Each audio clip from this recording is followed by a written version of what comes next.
kita perlu melihat beberapa hal. So di East temanya kita ke depan itu temanya agak sedikit berat. Namanya rebuilding. Ya, rebuilding, ini rebuilding. Karena memang setelah kita tes beberapa saat here and there kita perlu sekali membangun komunitas yang kuat. Itu penting sekali ya. Oke, kita udah tersambung, oke, kita sudah semuanya. Dan memang di masa transisi ini banyak sekali perubahan-perubahan yang terjadi kan. Kita melihat ada banyak pergeseran-pergeseran, pekerjaan mulai sibuk, waktu ketemu udah mulai lebih rumit karena schedule kerja yang sudah lebih banyak menyita perhatian. Jadi kita sekarang ini perlu sekali memikirkan apa yang perlu kita siapkan, kita sikapi supaya jangan sampai begini. Ini komunitas kita itu begitu satu kali dia berhenti, kita kasih kesempatan dia berhenti, dia harus berhenti terus itu. Kita kemudian, karena kita cuma hanya mau memilih satu bentuk default kerja atau default yang lain. Padahal ini adalah waktu yang paling bagus untuk mengembangkan kita punya bagaimana kita membangun komunitas yang sehat dan juga kuat gitu. Itu kita perlu memikirkan hal tersebut. Jadi kalau kita disuruh pilih komunitas kayak apa yang kita mau bangun komunitas yang sehat dan juga kuat. Artinya sekalipun kita bakal sibuk satu saat bekerja, tetapi komunitasnya tetap jalan, connectingnya tetap jalan, servingnya tetap jalan, terus kita tetap memiliki kemampuan untuk menjangkau orang-orang di sekitar kita untuk datang ya. Itu adalah hal yang kita perlu pertimbangkan bersama. Nah, kita akan lihat dulu ini. Saya mau share screen dulu. Saya mesti lihat di manakah saya harus mengambil screen saya. Siap.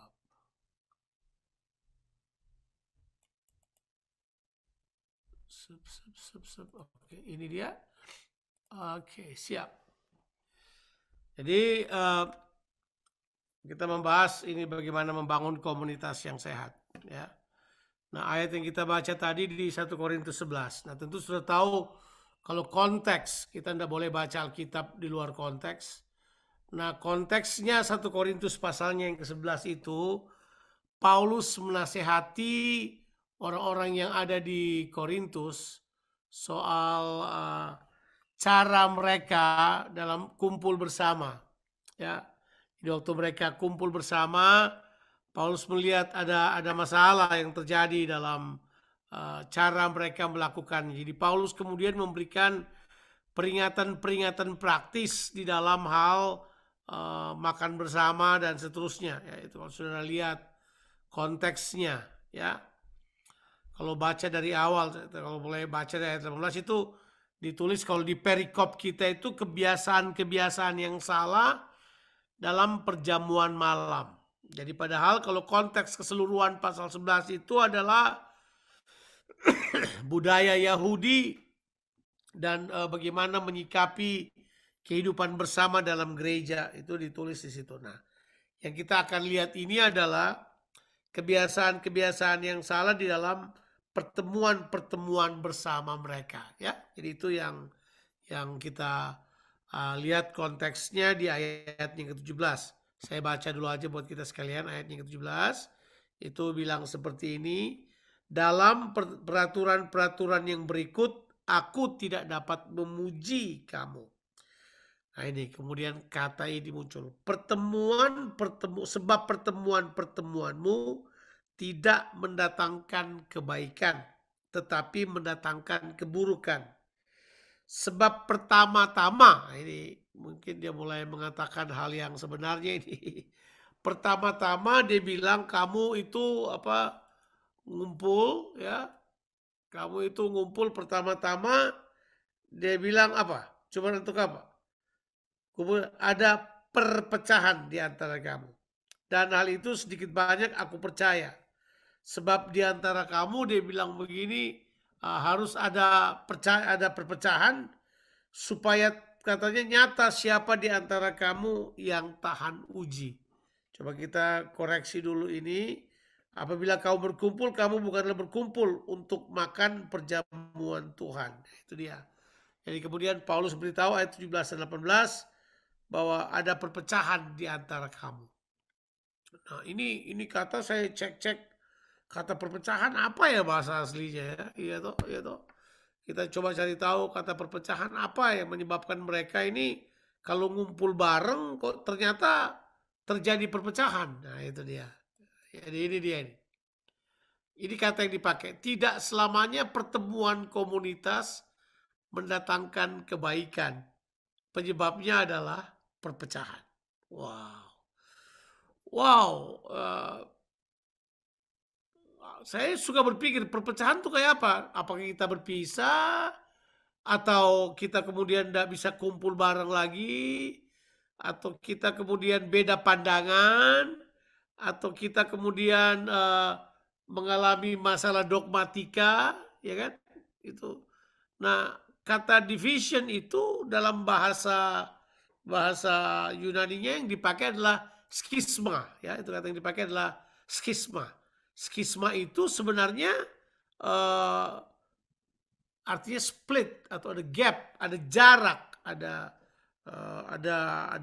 perpisahan lah, ada kalau kata-kata skisma itu seperti robek, ada robekan yang terjadi di situ ya. Jadi itu memang sesuatu yang tidak nyaman dilihat. Nah, kalau ada skisma, nah, skisma itu apa? Ya kan?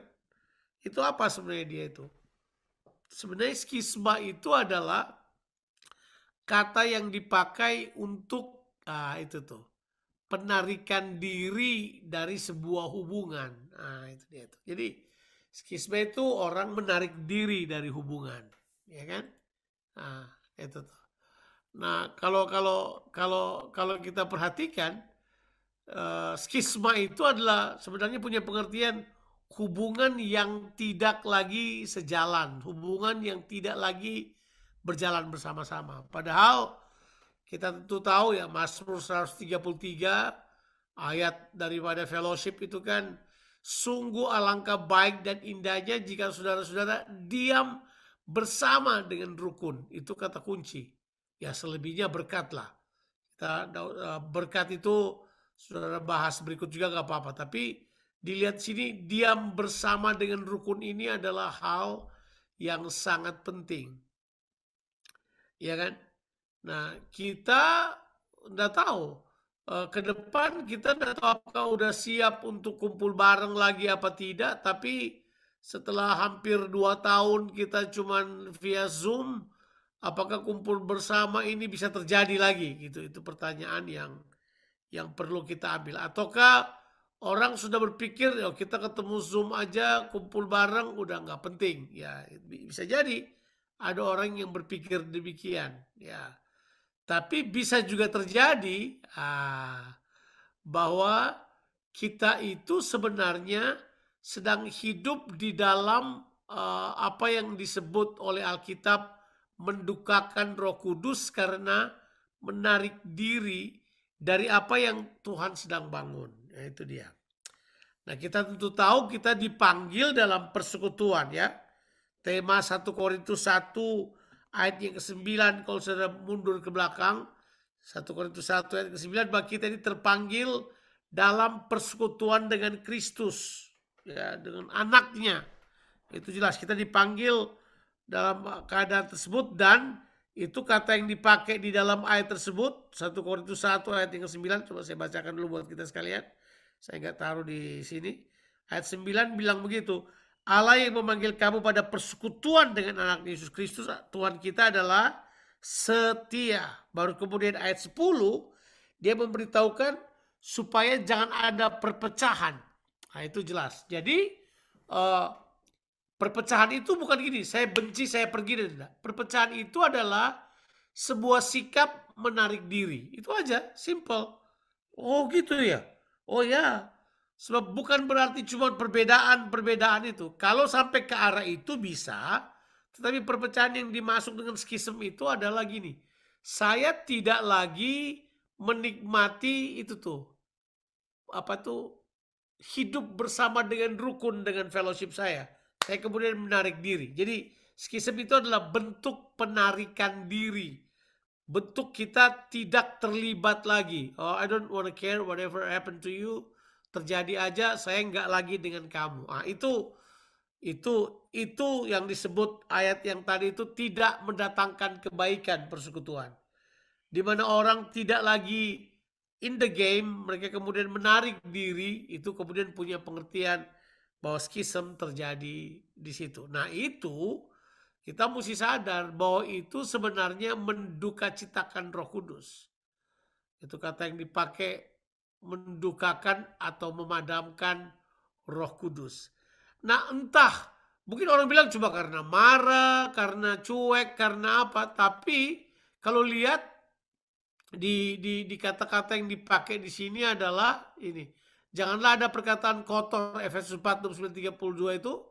Tetapi pakailah perkataan yang baik untuk membangun, di mana perlu supaya mereka yang mendengarnya beroleh kasih karunia. Baru ayat 30 memberitahukan kepada kita, dan janganlah kamu mendukakan Roh Kudus Allah yang telah memeteraikan kamu menjelang hari penyelamatan. Jadi kemudian diberitahu di sini ada beberapa hal. Ya mungkin kita kepahitan sudah kita lewati, kegeraman mungkin tidak, kemarahan mungkin juga tidak, pertikaian juga mungkin tidak, fitnah mungkin tidak. Tapi ayat 32 ke bawah ini loh. Ini yang kita udah tidak peduli lagi untuk membangunnya. Tetapi hendaklah kamu ramah. Sudah enggak? Kita perlu kasih mesra, saling mengampuni sebagaimana Kristus. Jadi ayat 32 itu adalah kualitas hidup Kristus dalam persekutuan. Jadi orang tanya pada saya, apakah yang mendukacitakan Roh Kudus? Oh, kita udah nggak pahit kok, kita udah nggak marah, kita nggak pernah ribut-ribut lagi, kita sudah nggak pernah fitnah, kita baik-baik. Tapi, kata Alkitab bilang buat kita, kalau kita sudah tidak lagi memiliki kualitas Kristus di dalam hubungannya kita, itu salah satu bentuk penarikan diri. Itu salah satu bentuk tidak lagi terlibat di dalamnya. Udah mulai itu tuh. Uh, kalau saya bahasa saya pilih careless, ya udah tidak care lagi. Kan sebenarnya lawan kata dari kasih bukan benci.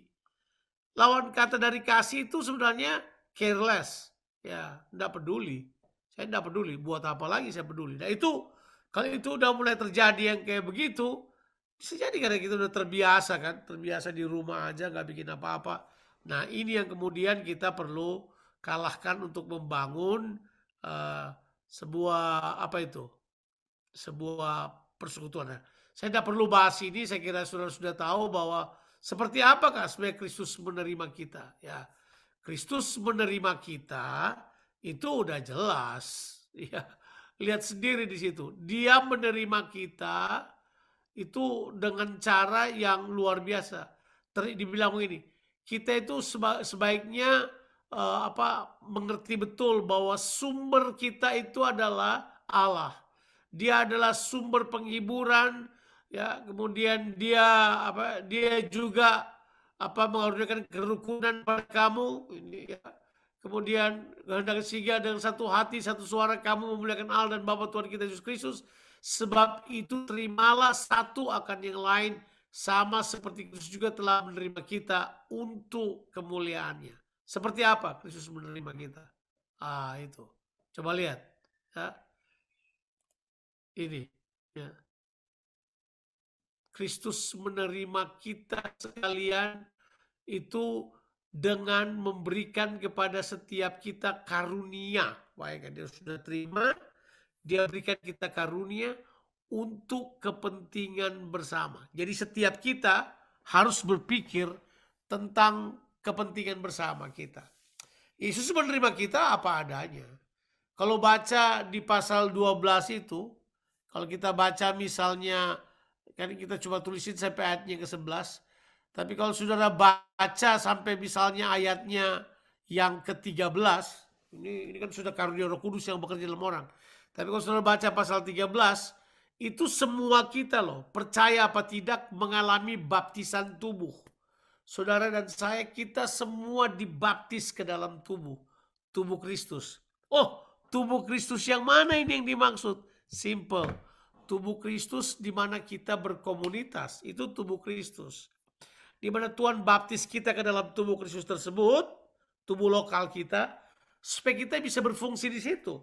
Ini saya menyebutnya sebagai baptisan tubuh. Baptisan yang membawa kita ke dalam sebuah fungsi kebersamaan untuk kepentingan bersama, karena Roh Kudus memperlakukan kita secara adil. Nah, perhatikan baik-baik. Orang selalu membacanya bahwa karunia orang. Padahal kalau kita baca baik-baik, kitalah karunianya yang diberikan kemampuan oleh Roh Kudus. Jadi coba saya perhatikan, saya ulangi lagi statement saya ya. Karunia Tuhan buat sebuah persekutuan bukan karunia nubuatannya, bukan karunia apa? Bukan karunia imannya, karunia apa? Karunia berkata-kata bahasa roh, karunia bernubuat atau yang lain, enggak. Karunianya itu adalah orang. Coba lihat dulu. Tiap-tiap orang dikaruniakan, diberi karunia untuk berfungsi. Jadi kita harus menilai semua orang itu sebagai karunia Tuhan untuk kita, ya kan? Coba, apa artinya nubuatan kalau nggak ada orang yang bernubuat? Nggak ada artinya nubuatan. Mesti orangnya yang bernubuat, baru kemudian karunia nubuatan itu berfungsi. Saya mau beritahukan kepada saudara bahwa orangnya yang penting, itu dulu yang penting. Orangnya dulu. Nah, yang lucu, saya juga pernah terjebak dengan hal tersebut. Kita lebih suka nilai karunianya daripada orangnya, ya kan? Padahal harusnya enggak, orangnya dulu. Tuhan itu terima kita orangnya dulu. Kita berdosa kok, dia terima kita. Baru dia kasih karunia. Waktu dia persembahkan kita pada tubuhnya di dunia ini, kita yang penting, orangnya yang penting. Makanya kita sebagai gereja harus rebuildingnya itu orangnya terlebih dahulu. Wah, itu dia tuh. Orangnya yang penting. Kalau saya punya bahasa adalah let's build the personnel. Personelnya dulu yang kita build. Orang mau build sistemnya, build caranya, kasih tahu strategi, itu belakangan. Ya, strateginya Tuhan dari dulu orang kok, manusianya. Itu yang penting. Nah, orangnya yang kita perlu terima. Ini kan? Kepada yang seorang, kepada yang lain, kepada yang seorang. Itu orang yang dia maksudkan. Karunianya mengikuti. Tapi kita selalu baca ini adalah karunianya. Oh, orangnya gak penting. Yang penting karunianya. Oh tidak. Orangnya yang penting. Orang yang menjalankan karunia itu penting. Dialah yang harusnya menjadi, ya ini, apa itu? Menjadi penata layan, steward dari karunia yang diberikan. Jadi makanya kita harusnya mengerti Tuhan terima manusianya itu apa adanya. Kemudian dia kasih karunia, kemudian dia baptiskan orang tersebut di dalam tubuhnya untuk berfungsi.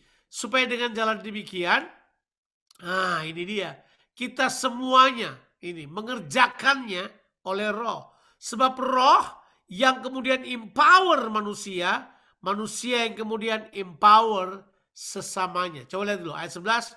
Tapi semuanya ini dikerjakan oleh roh yang satu dan yang sama, yang memberikan karunia kepada tiap-tiap orang secara khusus. Wow. Seperti yang dikehendakinya. Bilang dulu, tiap-tiap. Itu penting. Tiap-tiap orang dulu, itu kata penting. Tiap-tiap orang. Tiap-tiap orang. Oh, jadi Pak Galung dapat? Iya. Pak Sam dapat? Iya. Pak Vincent dapat? Iya. Pak Wibi dapat? Iya. Tiap-tiap orang. Terus kata dibilang ini, khusus lagi. Peculiar lagi. Khusus. Seperti yang dikehendakinya. Nah, Nah, mari kita jangan bercandain isu ini. Makanya ke depan di East yang kita mau bangun adalah itu, building the personnel, building the man. Man-nya yang perlu dibangun. Nah, ini perlu man builder. Kita harus membangun manusianya terlebih dahulu. Manusianya kalau sudah dibangun, karunianya mengikuti. Jangan kemudian kita pikir karunia. Nanti kalau ini. Tidak, itu nggak penting. Kalau kita berharap kepada satu titik, kita menghina dia yang telah memberikan kepada tiap-tiap orang yang dikerjakan oleh roh yang satu yang sama. Memberikan kepada tiap-tiap orang karunia yang khusus. Iya, itu penting. Makanya kita harus membangun hal ini. Ya kan? Oke, pertanyaannya. Pengertian perpecahan itu tadi apa? Ketika salah satu dari tiap-tiap orang ini menarik diri, itu yang dia maksud. Ketika salah satu dari tiap-tiap orang ini apa itu? Deprave, menarik diri, tidak lagi mau terlibat di dalamnya. Itu kata yang mahal sebenarnya, ya. Kalau saya bilang karena ini kata tiap-tiap orang, setiap orang khusus menurut Tuhan, dia kasih karunia khusus. Tiap-tiap kita dipanggil untuk bersekutu dengan Kristus yang utama, baru yang lain, menerima karunia dari roh yang sama, dalam kapasitas yang sama, itu kemudian memberikan kepada kita sebuah pemahaman yang jelas, bahwa memang penerimaan manusia dan upaya untuk membangun manusia jauh lebih penting. Itu the first strategy ever. Makanya kita harus kerjakan yang pertama adalah building the personnel. Sistem dan strategi akan mengikuti. Yang penting manusianya terlebih dahulu. Sama di sini kita setuju? Kita harus kerjakan itu. We need to build the man. We need to build the personnel. Ya, kalau saya bilang the man termasuk yang umum juga ya. Sebab ini bukan acara man of honor. Ini acara sel. Sekalipun ada Pak Galung di situ, bukan berarti ini acara man of honor. Ya, ini acara ini adalah acara sel grupnya kita di East. Ya, oke. Sampai situ kita oke? Oke. Nah, kita lanjut dulu. Nah, ini dia ini. Ini kata yang penting ini. Ini dia. Yang perlu kita bangun dari orang-orangnya itu adalah ini. Ini kita perlu bangun. Hati yang rindu untuk saling membangun. Itu yang kita perlu miliki. Dilihat tuh ayatnya ke-12 itu. Kamu memang, dibilang itu, kamu memang telah untuk memperoleh karunia roh. Tapi lebih daripada itu, hendaklah kamu berusaha mempergunakannya untuk membangun jemaat. Wah, itu. Kita harus berusaha untuk mempergunakannya untuk membangun jemaat. Itu di ayat 12. Nah, ini. Jadi personalnya dibangun supaya personalnya membangun. Itu dia tuh. Jadi kita punya itu tema, dibangun untuk membangun. Build, ya kan? Build to build, ya gitu. Ya nggak enak. Build pakai T, to build pakai D belakangnya, ya. Dibangun untuk membangun, ya. Ya, build to build. Itu adalah kata yang kita harus pertimbangkan baik-baik. Itu. Nah, kemudian kata ini dipakai. Kata tiap-tiap orang muncul di kitab 1 Korintus itu. Muncul berkali-kali. Kata tiap-tiap orang. Tiap-tiap orang. Tiap-tiap orang. Itu muncul berkali-kali. Kapan-kapan kalau ada waktu, hitung berapa kali kata itu muncul, ya. Kata tiap-tiap orang dan saling. Tiap-tiap orang dan saling. Tiap-tiap orang saling. Atau seorang akan yang lain, seorang akan yang lain. Itu kata yang muncul sering banget di kitab 1 Korintus. Secara khusus 11, 12, 13, dan 14. Berurusan dengan membangun jemaat. Membangun jemaat. Ya. Karena memang kita punya tujuan adalah untuk membangun jemaat, makanya kita akan konsentrasi pada membangun personelnya. Yuk kita biarkan diri kita dibangun dulu sebentar. Siapa tahu memang secara tidak sadar COVID ini menghantam kita sampai kita sudah tidak se-fit spiritually seperti yang Tuhan inginkan. Ya, mungkin kita sudah mengalami kedodoran sedikit dari dalam, semangat kita sudah terhilang. Nah, itu kita mesti bangun kembali. Orangnya yang harus dibangun. Nah, orang yang dibangun itu harusnya itu memulai dengan sebuah kerinduan untuk saling membangun. Nah, itu hebatnya komunitas. Kita tidak hanya membangun diri kita kemudian saling membangun. Supaya kita belajar apa yang disebut dengan, apa yang saya sebut dengan ini. Yang saya sebut dengan mengalami pengalaman yang sama. Di komunitas kan kita belajar untuk mengalami pengalaman yang sama. Oh kok sama pengalamannya? Enggak. Pengalaman yang sama bersama dengan Yesus. Walaupun dalam peristiwa dengan event yang berbeda dan situasi yang berbeda. Sesuai konteks masing-masing. Tapi pengalamannya sama. Kita sama-sama mengalami Kristus. Dan karena kita sama-sama mengalami Kristus, kita terbangun di dalam Kristus. Kita juga akan membangun tubuhnya di muka bumi ini. Jadi kita akan concern kepada itu tuh. Jangan yang begini ya. Ini dilarang. Kita tidak perlu. Saya juga kira kita tidak perlu bahas ini. Jangan ada iri hati dan mementingkan diri sendiri. Ya, sebab ditulis di mana ada iri hati dan mementingkan diri sendiri, di situ ada kekacauan dan segala macam perbuatan jahat. Kita nggak perlu pintar, biar kita sembunyikan. Tapi kalau ada dua hal ini bergerak, pasti selalu akan muncul itu kekacauan dan segala macam perbuatan jahat. NLT berkata there will be disorder, akan ada disorder, akan ada kekacauan dan sebuah bentuk kejahatan ya. Itu jelas ditulis oleh NLT ya. Nah, ini kata yang berikut. Ini ya. Gak enak sih ada ini, tapi ya kita harus berpikir untuk tidak menjadi ini. Kata parasit. Parasit ini adalah sejenis tumbuhan yang hidup bersama dengan tumbuhan yang lain atau hidup bersama dengan makhluk hidup yang lain dalam komunitasnya, yang kerjaannya adalah hanya mengambil dan tidak memberi. Maafkan, gak ada gambar yang lebih bagus daripada ini. Gambarnya kok bisa Dracula gitu ya. Ini anak-anak yang bikin gambar pasti berpikir betapa menyeramkannya kalau orang cuma menjadi parasit. Ya, itu sangat menyeramkan. Tahu parasit ya? Parasit itu sebenarnya adalah istilah komunitas. Tahu kan ya? Parasit itu sebenarnya adalah istilah komunitas.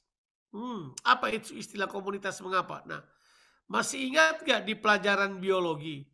Dalam sebuah komunitas itu ada yang disebut dengan proses simbiosis. Tahu ya? Proses simbiosis. Masih ingat proses simbiosis gak? Kalau di pelajaran. Ada 3 jenis simbiosis kan? Masih ingat ya? Ada simbiosis komensalisme. Ada simbiosis mutualisme.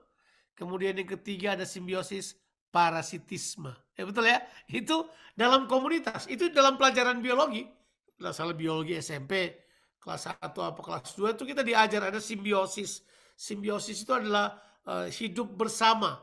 Jadi dalam simbiosis itu masing-masing saling menangkap faedah hidup bersama. Nah di simbiosis itu ada yang disebut komensalisme. Kalau komensalisme itu adalah sama-sama mendapat keuntungan bersama. Ya, sama juga dengan mutualisme, gitu ya. Mutualisme, orang tanya kenapa ya mutualisme? Misalnya seperti ada bangau di atasnya badak bercula, kemudian bangaunya bikin apa? Dia makan kutu-kutu yang ada di sekitarnya, sementara dia ada di situ untuk bisa melihat lebih jauh, ada di rawa dan seterusnya. Ada simbiosis yang terjadi. Nah, yang parah itu yang parasitisme itu. Kalau parasitisme dia ada di situ melekat pada sebuah komunitas, tapi dia kerjaannya cuma ngambil. nggak ada aspek memberinya, nggak ada. Jadi dia cuma tampil sebagai seorang yang menjadi apa itu? Menjadi konsumen di situ. Dia cuma konsum yang ada, dia tidak pernah memiliki itu tuh kontribusi di situ. Ya, itu yang kemudian dikenal dengan istilah parasit.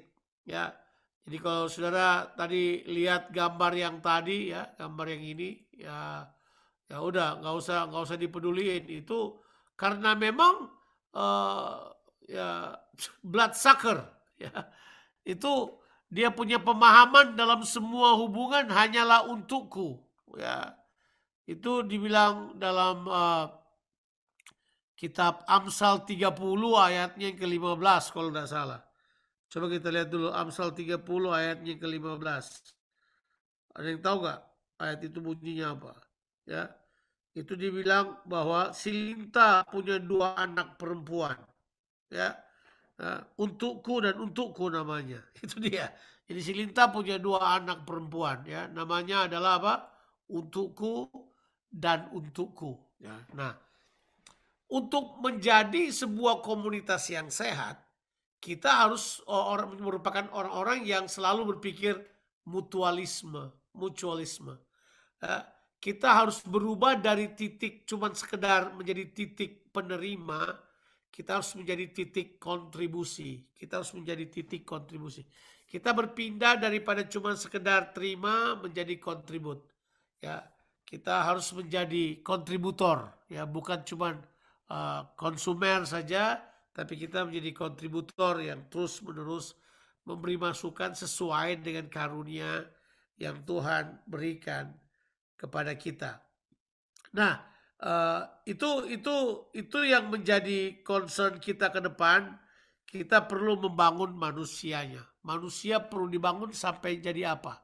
Sampai dia berubah menjadi kontributor. Sampai dia menjadi orang yang contribute.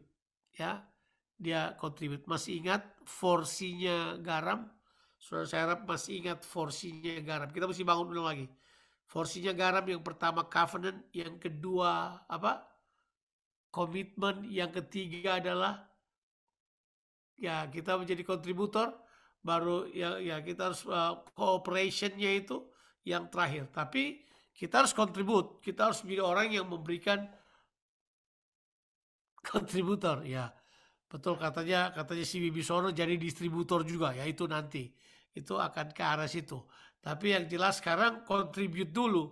Ya, kita berpikir kontribut dulu baru kita akan mengarah ke situ. Sebab nanti nanti kalau sudah strategi baru kita mengerjakan yang namanya up in out. Itu baru kemudian ada output yang kita perlu pertimbangkan.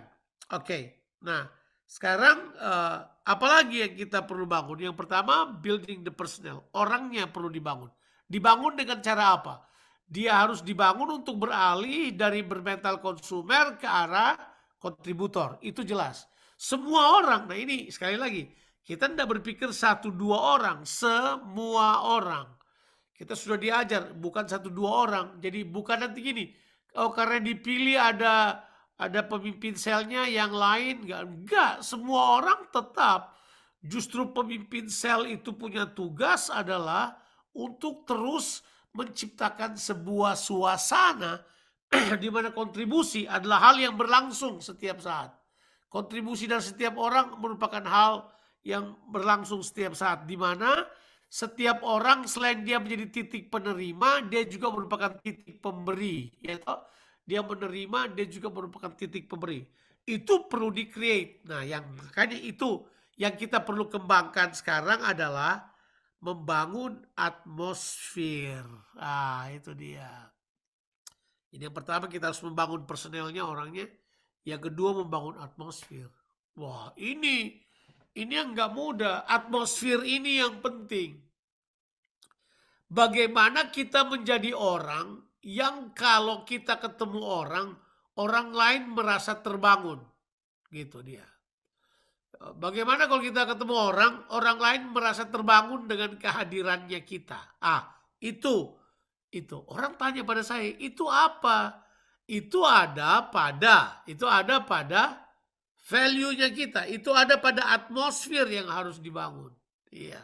Pernah nggak ketemu orang yang kalau kita ketemu orang tersebut, kita bersemangat, kita bersuka cita, ya, ya ada added value itu, ya.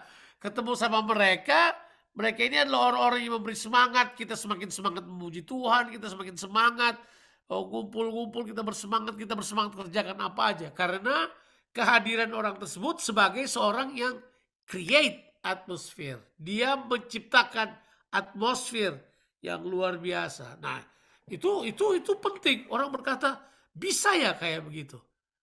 Orang bilang, "Anda itu kayaknya cuma feeling aja sih."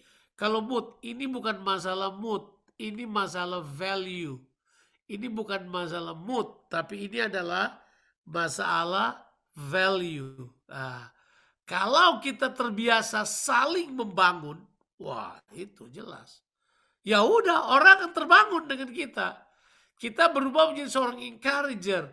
Kalau kita datangnya cuma menjadi seorang pengamat, melihat kesalahan orang, ya udah, kita akan datang membawa atmosfer kematian.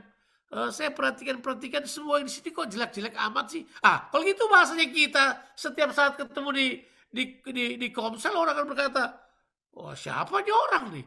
Datang terus membunuh suasana." Enggak dong. Harusnya datang kemudian membangun membangun suasana. Nah, kita perlu itu. Kita perlu itu membangun. Nah, masih ingat gak? Kita membahas kemarin di atmosfer gereja itu ada di atmosfer sel Krita itu. Bagaimana kita datang masing-masing ada 4 hal kan. Apakah kita adalah orang yang melayani, apakah kita orang yang membangun, apakah kita orang yang memenangkan, itu kan, apakah kita orang yang menasihati. Itu kemudian kita berusaha memakai itu situasi supaya atmosfernya terus terbangun.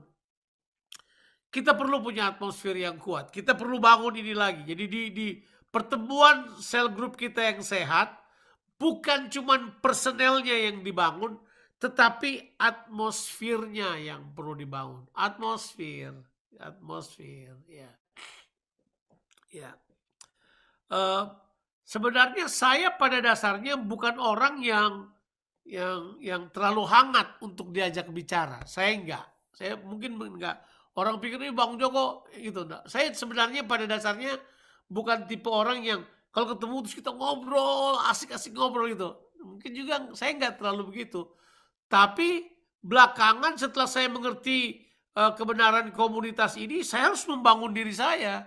Saya harus menjadi orang yang kalau ngomong sama orang harus konsentrasi kepada hal yang baik, untuk membangun, untuk memberikan sukacita, menyampaikan hal-hal yang benar pada orang lain. Nah, itu akan membangkitkan sesuatu yang menyenangkan. Nah, membangun atmosfer itu penting sekali.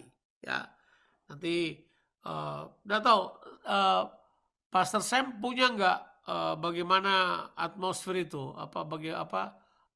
Membangun atmosfer itu. Pernah punya catatan itu nggak? Coba dilihat di catatan saya sudah pernah kasih beberapa waktu yang lalu, kata apa.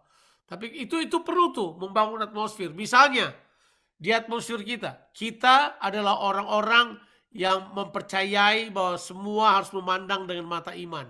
Misalnya, kalau ada orang yang sudah susah banget, ya memang susah. Kita juga nggak bilang, "Oh, kamu baik kok, kamu nggak." Enggak, kita bilang, "Oke, memang susah, tapi ada jalan keluar, Tuhan pasti menolong." Jadi kita kemudian membangun atmosfer itu. Jangan ada orang yang begitu susah kita berkata, "Ya udah, mampus lu bro, udah. Kamu pasti akan," jangan gitu. Ya, kita nggak begitu. Kita harus menjadi orang yang memiliki memiliki kemampuan untuk membangun. Nah, itu dia, membangun orang lain dalam keadaan apapun. Itu perlu. Itu nggak terjadi begitu aja. Itu perlu dilatih, itu perlu dikembangkan, itu perlu dibangun, ya toh. Karena setiap kita punya potensi itu, setiap kita perlu punya potensi itu, potensi untuk dibangun di dalam Kristus itu semua orang punya. Saudara punya itu, saya punya itu, kita semua punya itu. Jadi kita harusnya mengembangkan kemampuan tersebut ya. Sebab kalau sudah perhatikan ya, kalau lihat, nah ini nih, semua orang yang telah dilahirkan baru itu memiliki peran khusus atau spesifik ya. Dan ini merupakan potensi yang harus dibangun dalam dirinya. Nah, tetapi kita tentu tahu bagaimana potensi ini akan keluar dan berfungsi berkembang dengan baik tergantung atmosfer di sekelilingnya. Iya. Seriously. Saya waktu bertobat, saya harus memutuskan. Ya, waktu saya bertobat, saya harus memutuskan meninggalkan kelompok teman-teman saya yang lain. Saya putuskan. Karena di situ kan, ini di Ambon Camp. Wah, di situ kejam banget. Itu mereka nggak ada itu. Pokoknya begitu lu salah, lu ditekan, lu diinjak, pokoknya sampai kamu nggak berarti sama sekali. Begitu modelnya. Ya, saya harus tinggalkan. Itu nggak menolong saya. Itu nggak menolong saya. Tiap ketemu bahasanya bahasa kotor melulu. Jadi tiap ketemu, bahasa kotor keluar. Apa kabar kamu? Bahasa kotor keluar. Jadi gitu tuh. Wah, ini nggak bisa menolong saya. Ini atmosfer yang tidak akan membangun kehidupan saya. Saya harus stop. Saya harus memilih komunitas yang dimana orang hidup dengan perkataan yang betul. Ya bukan berarti kita tidak mengasihi mereka. Tapi untuk membangun sebuah kehidupan, kita perlu membangun sebuah atmosfer yang sehat. Jadi ya, membangun manusia, membangun atmosfer. Mungkin itu dua hal yang akan kita push ke depan untuk betul-betul value-nya kita. Orang tanya, bagaimana membangun atmosfer? Simple. Living out values.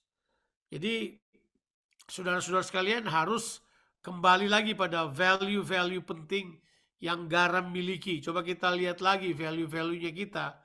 Ya, value-nya kita garam itu kita mesti perhatikan ulang. Godly kita mesti tahu apa. Ya, anointed kita mesti tahu apa. Kemudian radical kita mesti tahu apa. Ya, jangan samakan radikal itu sama bom bunuh diri ya. Ini radikal. Radikal kerajaan Allah ini. Berakar dalam firman Tuhan. Kemudian available kita mesti tahu. Kemudian kita punya mature in life kita mesti tahu. Kalau kita mulai tahu hal-hal tersebut, kemudian mulai membangun hal tersebut dalam kehidupan kita, saya yakin kita bisa sekali untuk mencapai apa yang kita inginkan. Kita membangun personal yang baik, kemudian yang berikut kita akan membangun atmosfer yang baik, supaya kemudian kita dapat menghasilkan culture yang baik. Tujuannya sampai culture terbangun. Sebab kalau sudah di culture begini, kita sudah melakukan sesuatu yang udah nggak dipikir lagi. Dan ini culture punya kekuatan. Orang masuk dalam culture itu tanpa sadar, mereka berubah tanpa mereka sadari. Oh, kok tiba-tiba mereka nggak pengen ini lagi ya? Kok tiba-tiba mereka nggak pengen itu lagi? Pernah ketemu orang nggak? Saking dia punya budaya yang kuat dalam dirinya ya, dia bangun budaya. Orang tuh sampai ikut mereka loh. Orang tuh sampai ikut mereka. Itu karakternya kalian bisa lihat ya. Nah tentu kalian bisa tahu lah misalnya saya dengan komunitas saya di Indonesia. Saudara kan ketemu mereka dan saudara kan tahu. Oh, ini pasti dia pernah bareng sama Bang Jo ini. Dia pasti pernah bareng sama. Kenapa? Karena cara mereka ngomong sama. Karena itu tanpa sadar. Karena apa? Itu karena kekuatan value yang dijalankan itu berpindah pada orang lain. Itu jelas, ya kan? Ya. Saya suka bilang buat mereka, jangan salah kamu. Saya juga ngikutin kamu loh paling banyak. Tanpa sadar saya sudah kayak kamu loh. Ya karena itu benar. Itu benar. Lambat laun kita jadi seperti orang yang memang menginspirasi kita kan. Kita tanpa sadar di belakang kepala kita itu menjadi reference. Jangan salah, itu namanya model. Itu namanya memodeling kehidupan begitu. Kita kemudian jadi reference buat orang lain. Cara hidup kita, cara kita berbicara, itu kemudian jadi reference buat orang. Kenapa orang ikut? Itu bukan ikut-ikutan. Tanpa sadar mereka melakukannya loh. Kenapa tanpa sadar mereka melakukannya? Itu kekuatan atmosfer yang telah berubah menjadi budaya ubah orang yang datang dalam kehidupan ini. Oke, saya selesai. I have to stop now. Karena saya sudah 40 menit berbicara, ya hampir 50 menit saya berbicara. So I have to stop. And then kalau ada yang mau bertanya atau mau apa discuss, silakan. Apa yang kita mau buat. Tapi ini yang utama adalah ini. We are going to build the personnel. Jadi nanti ke depan pendekatan kita dalam sel kita akan jalankan kita punya apa? Step 1, 2, 3. Kemudian 4M yang kita sudah sodorin buat saudara sekalian ya. Ada 4M, masih ingat 4M itu? Terus kemudian kita akan tambah dengan bagaimana hal ini supaya orang terbangun. Kita semua perlu dibangun loh. Saya sadari bahwa setelah pandemi ini orang perlu dibangun ulang kan. Karena wah kita sudah ada dalam sebuah atmosfer yang berbeda. Nah, kita sedang membangun. Mungkin tidak akan sama lagi dengan yang dulu, udah beda. Tapi jelasnya kita perlu dibangun di dalam Kristus. Kita perlu tetap membangun mentalitas kerajaan Allah dalam kehidupan ini. I have to stop now. Kalau ada yang pengen diskusi, pengen apa, nanti kita akan pertajam kedua hal ini lagi. Tentu nanti kita akan lewat tactical teams dengan para pemimpin-pemimpin bersama untuk membahas hal ini awal tahun yang akan datang. Ada questions? Silakan. Siap. Sorry, saya nyalain lampu. Tiba-tiba gelap. Dari tadi agak terang, sekarang sudah mulai menggelap. Any questions? Anything? Yang ke depan yang kita akan kerjakan adalah kita akan building the man. Kita akan building orangnya. So, mungkin bahan-bahannya ke depan adalah building up. How to build up. Building up people. Building up the personnel. Itu bagaimana cara kita membangun ke arah itu. Any questions? Any yang ingin disampaikan? Seperti tadi Bibisono berkata mau menjadi distributor. Iya.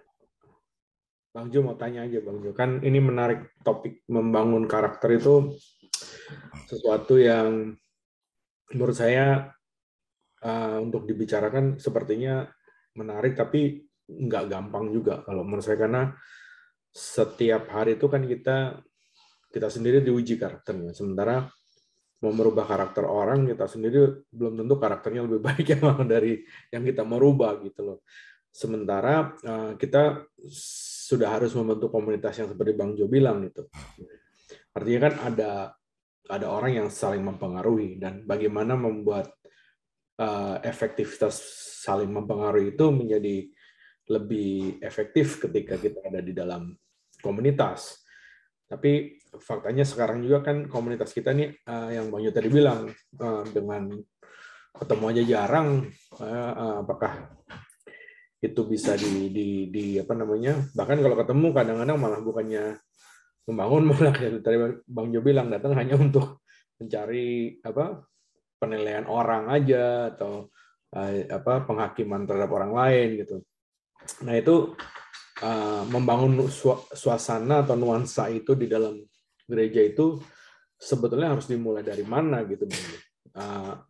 Itu yang saya pikir, saya nggak usah komunitas gereja, komunitas keluarga aja saya kadang masih belajar bagaimana saya membentuk karakter keluarga saya itu nggak mudah gitu, anak saya, istri saya, maupun saya sendiri gitu. Jadi lead-nya itu sebenarnya dari mana gitu Bang, kalau supaya efektif gitu. Kira-kira gitu lah Bang. Terima kasih Bang. Siap. Oke, siap. Jadi begini. Nah, let's start with probably the kalau kita bilang sekarang strateginya ya. Kita mungkin akan melihat dulu berapa nilai-nilai apa yang kita ingin kerjakan misalnya. Misalnya kita setup ini nilai-nilai yang bakal kita kerjakan. Nilai apa yang kita mau kerjakan. Nah, nanti kita akan lihat bersama nanti, tapi say satu nilai yang penting. Nilai apa yang kita rasa penting banget di dalam kita, yang perlu kita bagikan sama banyak orang. Nah, gitu. Nilai apa? Nilai apa di garam yang kita rasa penting. Oke. Say kita bilang, oh nilai simplicity, atau kita mau servingnya. Oke, serving. Oke, kita akan membangun serving mentality. Nah, itu. Nah, setelah kita temukan nilainya, oke, ini nilainya, then kita masukkan kepada sebuah, ini dia nih, sebuah, saya menyebutnya sebagai the engine factor of the change. Kita harus masukkan di situ. Engine factornya apa? Engine factornya ini adalah kesepakatan. Oke, kesepakatan. Itu mesinnya. Ini akan menggerakkan semua berjalan berputar adalah kesepakatan bersama. Oke. Nah, disitulah kita sekarang mulai dengan kesepakatan. Bisa nggak kita bersepakat? Nah, ingat kesepakatan itu terjadi antara 2 atau 3 orang atau lebih. Oke. Kalau kita dalam level hafrutanya kita, masih ingat hafruta ya, kelompok kecil kita yang lebih kecil daripada sel kita sudah bisa membangun kesepakatan.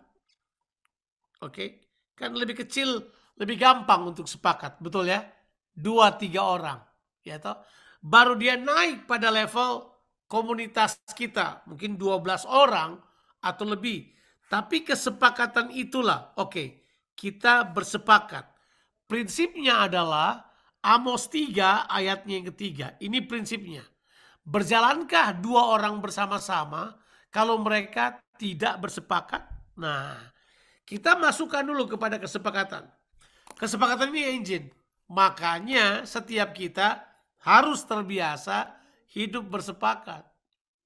Ya.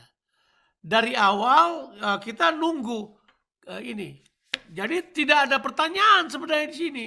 Yang ada meminta kesepakatan. Kamu bisa bersepakat apa enggak?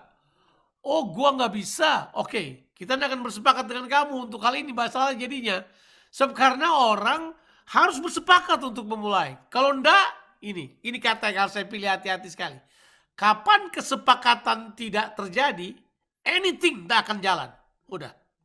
Saya ulang lagi. Makanya kata itu dibilang, berjalankah 2 orang bersama-sama kalau mereka tidak bersepakat. Jadi kata kuncinya adalah, kalau orang tidak bersepakat, ini tidak akan jalan. Jadi itu kata sepakat penting banget. Itu waktu kita sharing ini, bagaimana caranya Chris Manusama bisa bikin dia punya paduan suara yang ada 70 orang penyanyi di paduan suaranya dia bisa sepakat satu hati untuk satu nilai. Itu nilainya adalah menyembah Tuhan mempengaruhi kekudusan saya, mempengaruhi ibadah saya, dan mempengaruhi cara kerja saya. Wah, itu potong itu aja. Mereka sepakat. Jadi mereka bilang ini, saya harus hidup kudus karena saya punya penyembahan ini akan mempengaruhi. Jadi saya punya kesepakatan ini akan mempengaruhi hal-hal tadi. Wah, itu luar biasa. Dan itu mereka bangun. Itu betul-betul mereka bangun. Gak ada cerita. Jadi semua orang, dia mau pinter, dia mau hebat, dia harus lewati itu. Mereka membangun kekudusan sebagai dasar untuk itu perlu kesepakatan. Itu mereka kerjakan, mereka buat sampai jadi. Makanya kalau Chris sharing dia punya materi, dia selalu bilang sepakat di pintu gerbang, itu nomor 1 selalu. Sepakat di pintu gerbang. Nah itu kesepakatan, itu harus dimulai. Itu harus dimulai dari kita. Nah, kalau sudah masuk ke mesin itu, Mas Wibi, kita sekarang sudah punya engine. Kalau itu nggak ada, nggak bisa. Sekarang pertanyaannya, kenapa kita susah sepakat? Itu kan pertanyaan. Kenapa kita susah sepakat? Padahal kita udah ketahui kesepakatan itu adalah kuasa kehidupan. Itu udah jelas. Ya kan? Matius 18 ayatnya yang ke-19 dan 20.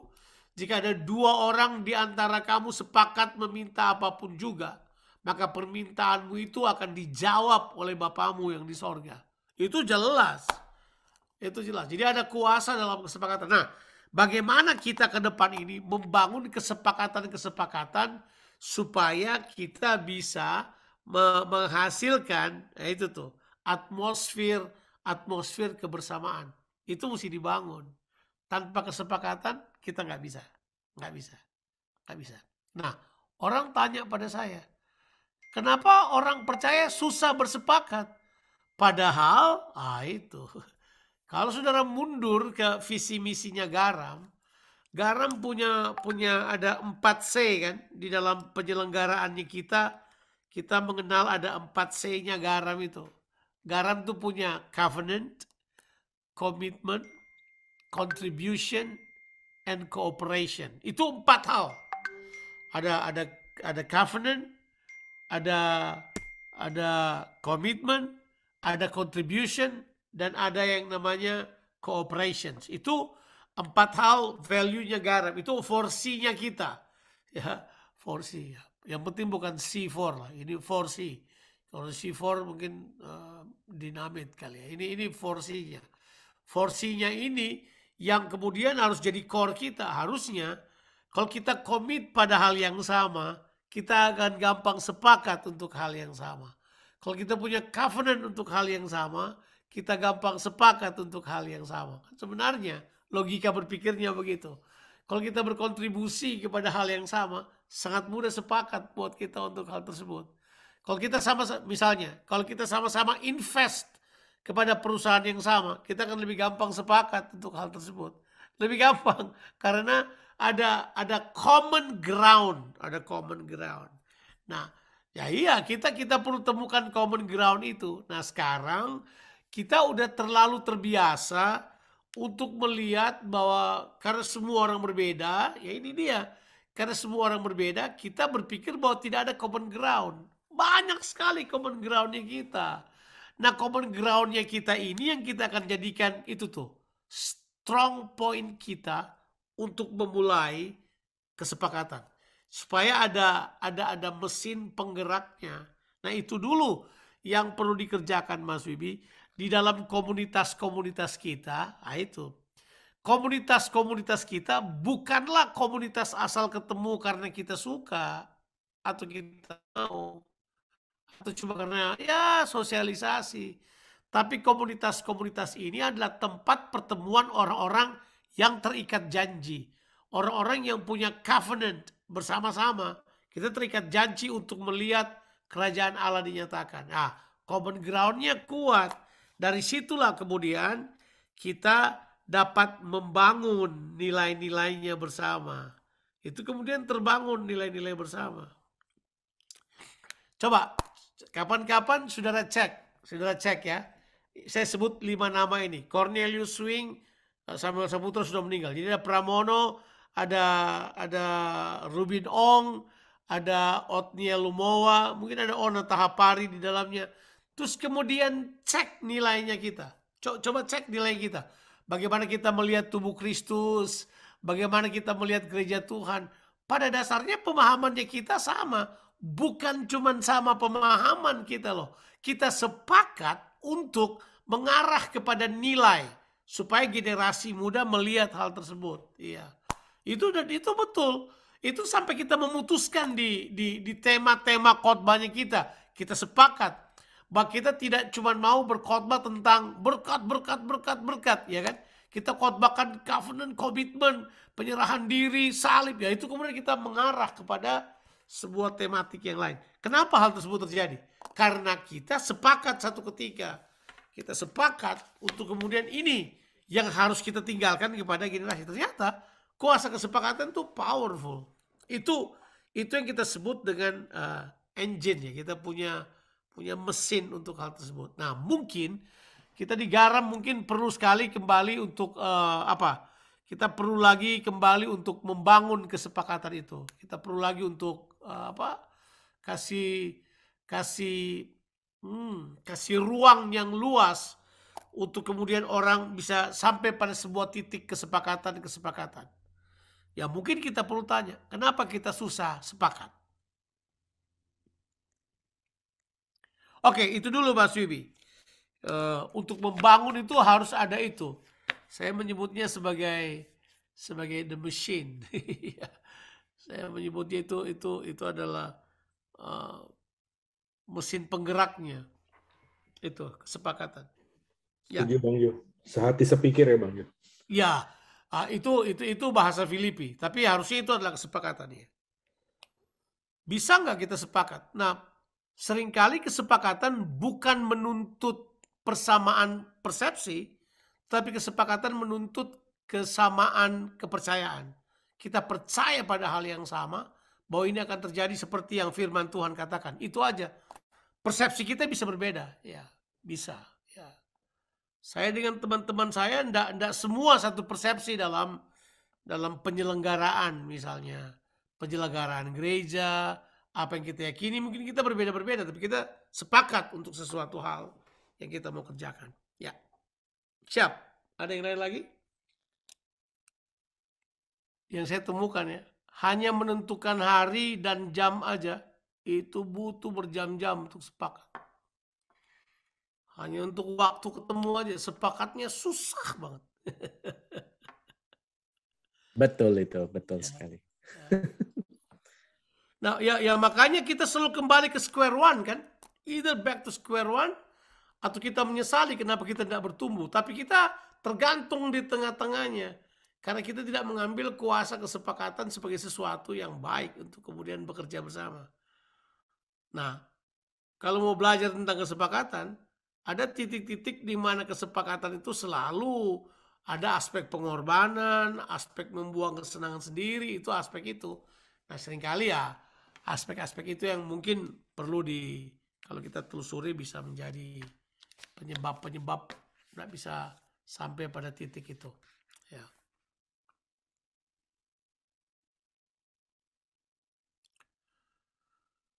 Siap.